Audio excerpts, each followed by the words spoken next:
क्या आप जानते हैं कि स्कैमिंग कैसे होती है और स्कैमिंग किस किस तरह से होती है? साहब जो थे उनकी डीपी पे मेरे कज़न होते हैं बाहर, तस्वीर लगी हुई थी। मैंने उनको शनाख्ती कार्ड शेयर कर लिया। कुछ ही लम्हे बाद मेरे पास एक स्लिप आई, बड़ा अमाउंट, तकरीबन कोई 13,68,000 या कुछ समथिंग ऐसी। मेरा पैसा यानी उसका पैसा मेरे पास है। 4 लाख रुपए की पेमेंट करनी है। कोई हाजी साहब होते हैं, मैंने 4,30,000 रुपये उनको ऑनलाइन करा दिए। उन्होंने मुझे कन्फर्म किया कि ये रसीद तो फेक है, जाली है।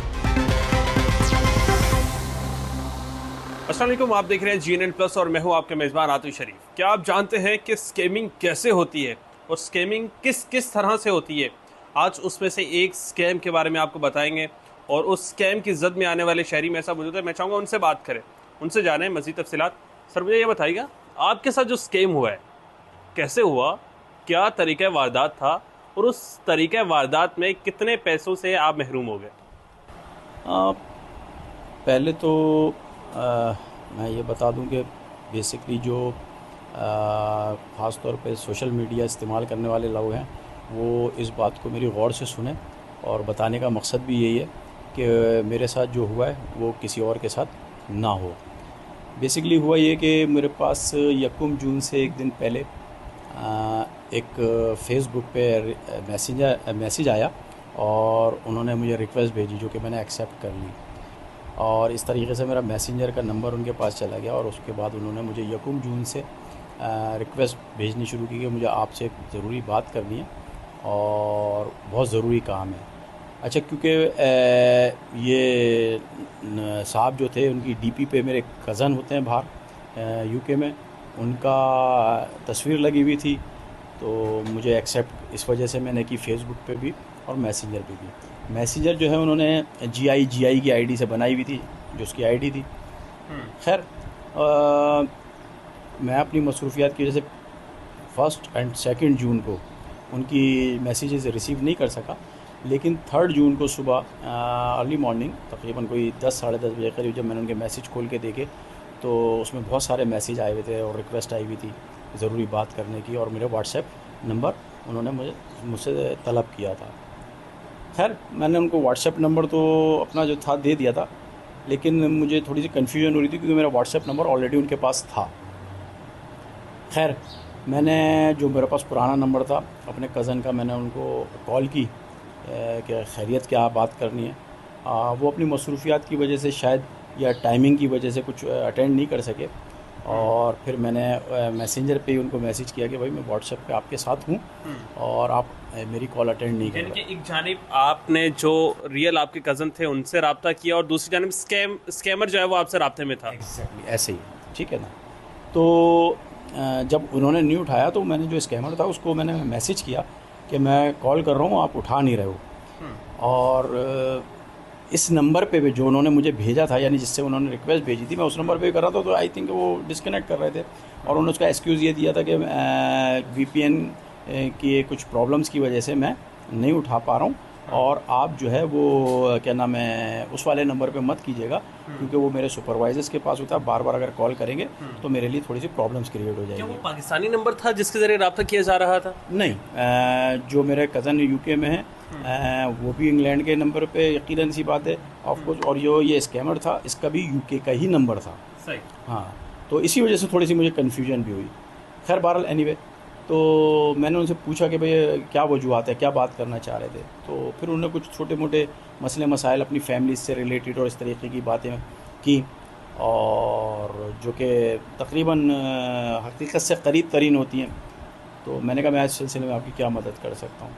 उस पर उन्होंने मुझसे कहा कि मैं कुछ रेमिटेंस आपको जो है भेजना चाहता हूँ, और तो मैंने उनसे पूछा कि रेमिटेंस का मैं क्या करूँगा। तो उन्होंने कहा कि नहीं, ये मैं इसलिए भेजना चाह रहा हूँ कि जब मैं पाकिस्तान अगर आता हूँ तो मुझे पैसे चाहिए होते हैं तो मैं आपसे ले लूँगा। मैं मतलब उनके कहने का मकसद ये था कि अपने किसी रिलेटिव पे वो भरोसा नहीं करना चाह रहे। तो खैर, मैंने कहा भाई ये मसला ये है कि क्योंकि मैं कारोबारी आदमी हूँ और मेरे जो तमाम अकाउंट्स हैं वो FBR से रिलेटेड हैं, तो आप यकीनन अमाउंट भेजोगे तो वो मुझे जस्टिफाई करना पड़ेगा। तो उन्होंने कहा नहीं, मैं आपको अकाउंट से नहीं भेजूँगा क्योंकि उसमें एक बड़ी रकम कटती है, मैं आपको वेस्टर्न यूनियंस के थ्रू आपको या किसी भी प्राइवेट कंपनी के थ्रू आपको भेज देता हूँ, आप मुझे अपना शनाख्ती कार्ड शेयर कर लीजिए। खैर, मैंने उनको शनाख्ती कार्ड शेयर कर लिया, ये सोचते हुए कि शायद वो छोटी मोटी रकम मुझे सेंड कर देंगे और उनकी अमानत होगी। कुछ ही लम्हे बाद मेरे पास एक स्लिप आई जो कि वेस्टर्न यूनियन की थी और उसके अंदर एक बड़ा अमाउंट, तकरीबन कोई 13,68,000 या कुछ समथिंग ऐसी अमाउंट आया। इनके स्कैमर से भेजी गई वो स्लिप थी वो। एग्जैक्टली उनके उसी नंबर से, स्कैमिंग नंबर से मेरे पास आई और उन्होंने कहा ये मैंने अमाउंट आपको ट्रांसफ़र कर दिया और ये आप अपने पास रख लीजिएगा और आपके पास हो सकता है बैंक से कंफर्मेशन की कॉल आए।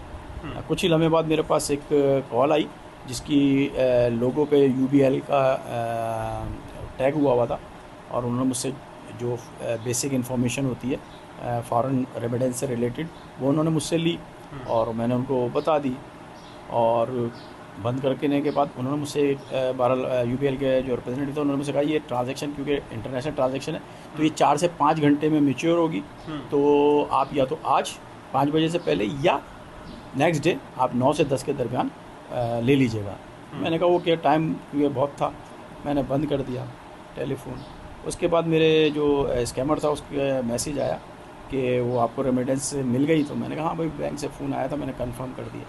उसके बाद बेसिकली उन्होंने स्कैम शुरू किया मेरे साथ और मुझे ज़हनी तौर पे यानी कि जो रियल गेम थी वो बाद में शुरू हुई। एग्जैक्टली उन्होंने पहले मेरा कॉन्फिडेंस बिल्डअप किया कि मेरा पैसा यानी उसका पैसा मेरे पास है, तो फिर उसने कहा कि मुझे 4 लाख रुपए की पेमेंट करनी है, कोई हाजी साहब होते हैं इस्लामाबाद में और ये बहुत अर्जेंट पेमेंट है और कुछ मेरे इमिग्रेशन के मामलात थे उसकी वजह से और ये पेमेंट लाजमी है। तो खैर उन्होंने मुझे कार्ड और नंबर हाजी साहब का भेज दिया। मैंने हाजी साहब से टेलीफोन पे बात की तो हाजी साहब ने बहरहाल मुझे बहुत सारी चीज़ें बताई कि भाई वो इमिग्रेशन का मामला था, ये था और ये बहुत अर्जेंट है, अभी करनी है वरना मामला ख़राब हो जाएंगे। अब वो एक हमदर्दी का पहलू भी इसमें था कि कहीं ऐसा ना उसके साथ कोई परेशानी या कोई प्रॉब्लम आ जाए, तो मैंने सोचा कि मैं देख लेता हूँ और कंफर्म कर लेता हूँ। तो फिर उसके बाद लेकिन वो क्योंकि मैंने बताया कि वो मेरे जो रियल कज़न है उनकी तरफ से कोई रिस्पॉन्ड नहीं आ रहा था, तो मैंने फिर ऑनलाइन बैंकिंग के थ्रू बैंक अलबीब की 4,30,000 रुपये, क्योंकि मुझे हाजी साहब ने बताया कि 4,30,000 रुपये, मैंने 4,30,000 रुपये उनको ऑनलाइन करा दिए और करा के मैंने उनको कंफर्म कर दिया। उसके बाद तकरीबन क्योंकि इस सारे पूरे प्रोसेस के अंदर 4:30 पौने 5 यानी 4:45 का टाइम हो गया था, तो मैंने नियरेस्ट ब्रांच मुझे गुलशन इकबाल पड़ी, तो मैं वहाँ से आ रहा था, तो मैंने कहा चलो इसको मैं कंफर्म करा लूँ, अगर ये पेमेंट आ गई है तो मैं ले लूँ। तो क्योंकि पेमेंट बड़ी थी तो मैंने उसको मद्देनज़र रखते हुए अपनी मिसेस को साथ बिठा लिया था। जब मैं UBL गया और मैंने वहाँ पे वो रसीद दिखाई तो उन्होंने मुझे कंफर्म किया कि ये रसीद तो फेक है, जाली है, और उन्होंने उसका रीज़न भी बताया क्योंकि मैंने उनसे असिस्ट किया कि नहीं यार वो मेरा कज़न है उसने भेजी है। उन्होंने कहा नहीं, बेसिकली वेस्टर्न यूनियन के जो डिजिटल नंबर होते हैं रसीद के वो 9 होते हैं, उसमें 12 लिखे हुए हैं और वेस्टर्न यूनियन जो है 1 मिलियन से ज़्यादा पेमेंट नहीं रिसीव करता। अब ये बात तो मैं ज़रा वाज़े हो गई थी कि ये फेक रसीद है, यानी कि वो टेम्परिंग करके और वो ग्राफिक डिज़ाइनिंग के ज़रिए चेंजिंग करके वो बनाई गई। एग्जैक्टली वो उसी तरीके से। उसके बाद हुआ ये कि अपना खैर मैं घर आया, घर आने के बाद काफ़ी परेशान भी था, सोच रहा था कि क्या करूं, किस प्लेटफॉर्म पे जाऊं। तो इतनी देर में मेरे पास हाजी साहब का दोबारा फ़ोन आया और उन्होंने 2,60,000 रुपये मज़ीद मुझे जमा कराने को कहा और उन्होंने रीज़न ये दिया कि क्योंकि पेमेंट आपकी लेट हो गई है और लेट होने की वजह से इस पर पेनल्टी लग गई है। यानी कि 4,30,000 आप दे चुके थे, 2,60,000 की मजीद ऑफर की जा रही थी। क्या आपने कुछ सरमाया तो खो चुके हैं, कुछ और खो दिया? जी बिल्कुल बिल्कुल। अच्छा, उनको शायद अंदाज़ा इतना नहीं था कि मुझे रसीद के बारे में पता चल गया, जबकि वो जो मेरे कज़न की फेक ID से मैसेज आ रहे थे उससे मैं क्रॉसपॉन्डेंस में था कि यार ये तुमने रसीद जो भेजी है बैंक वाले बता रहा हूँ, वो मुझे बार बार कॉन्फिडेंस में लेने की कोशिश कर रहा था कि क्योंकि ट्रांजैक्शन में थोड़ा टाइम लगता है और वो ट्रांजैक्शन हो जाएगी। खैर मैंने हाजी साहब को बहरहाल इंगेज रखा क्योंकि उनका लोकल नंबर था और इसी दौरान मैं सबसे पहले मैं बैंक अलबीब गया। मैंने वहाँ पे ऑनलाइन जो है कंप्लेन लॉन्च कराई और मैज़ान बैंक के जो ज़िम्मेदार हैं उनको ये सारा वाक़या बताया उसके बाद फिर मैं घर आया। घर आने के बाद मैंने एक FIA के ज़िम्मेदार होते हैं, उनसे रब्ता करा। तो खैर बहरहाल उन्होंने मुझसे अमाउंट वगैरह पूछा, पूरा स्कैम पूछा, और मुझे अंदाज़ा हुआ कि क्योंकि अमाउंट बहुत बड़ा नहीं था तो उन्होंने कोई ज़्यादा ख़ास इंटरेस्ट नहीं लिया ना। और मुझे जो भी उसकी पेचीदगियाँ थी या जो भी मामला थे वो उन्होंने मुझे बताए। और खैर बहरहाल मैं उनकी बातों से कुछ थोड़ा सा एक अंदाज़ा कर लिया कि वो मुझे क्या बताना या क्या समझाना चाह रहे हैं। फिर मैंने कुछ जो सिक्योरिटी इदारे हैं उनके ज़िम्मेदारान से बात की, और उन्होंने कुछ इन्वेस्टिगेशन करने के बाद मुझे रात लेट नाइट बताया कि ये कोई खानेवाल से नंबर ऑपरेट हो रहा था, और कोई टी फैक्ट्री है खानेवाल टी फैक्ट्री के नाम से, शायद आई थिंक वो टावर इस्तेमाल हो रहा था या वहाँ से कॉल हो रही थी। इन तमाम तर बातों के बाद तकरीबन मुझे मैंने फिर ऑनलाइन कंप्लेन रजिस्टर कराई FIA में, जिसका अभी तक मुझे रजिस्ट्रेशन नंबर नहीं मिला। मैं 2 मरतबा करा चुका हूँ, दोनों अपनी ईमेल एड्रेस से। मोतसिब के ये जो ऑनलाइन कंप्लेन है उस पर मैंने कराई, उसका मुझे नंबर मिल गया।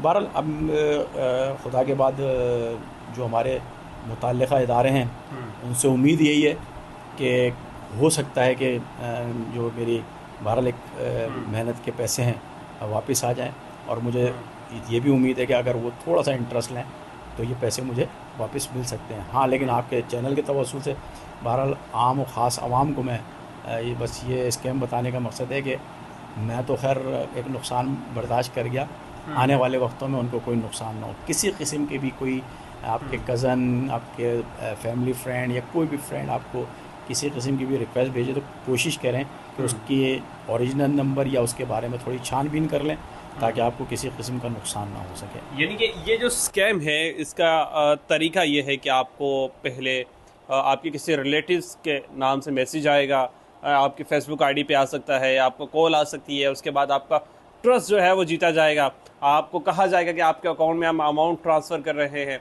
उसके बाद फिर आपसे ही डिमांड की जाएंगी कि आप जो है कुछ पैसे किसी इमरजेंसी की वजह से जो है आप हमें शेयर करें, और जिसके बाद आप उस स्कैम का हिस्सा बन जाएंगे और उस स्कैम के ज़रिए आप अपने जो कीमती जो चीज़ें हैं उससे महरूम हो जाएंगे, आप जो अपने पैसों हैं उससे महरूम हो जाएंगे। ये स्कैम आज हमने आपको दिखाया कि किस तरह से एक नया स्कैम मार्केट में आया है, जिसके ज़रिए से शहरियों को निशाना बनाया जा रहा है। आप भी इससे मुहतात रहें और आगाह रहें।